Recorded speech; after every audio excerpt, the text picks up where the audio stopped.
So what we're going to cover in the assessment phase is kind of, it's still high level, but it's trying to break it down a little bit.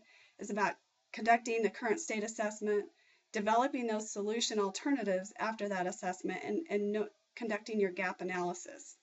Then after that, we'll touch a little bit where it kind of falls over into the plan area, is developing your roadmap. So high level, the assessment areas are your EMR, decision support, report generation, your ancillary systems, revenue cycle. Gary touched on many of these things, how this is going to go across your entire organization. So conducting your current state assessment, something that you need to keep in mind is as you start looking at the areas that you need to look at each of them with the following approach: knowing how it affects the technology, the operations, the people, and then what is your strategy for that area. So all the functions have to be evaluated that currently use your ICD-9 codes and understand what's going to change when moving to ICD-10.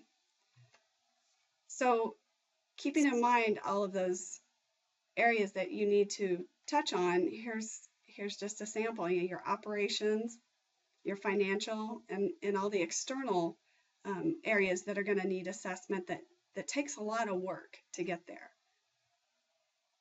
Gary, do you have anything to add here?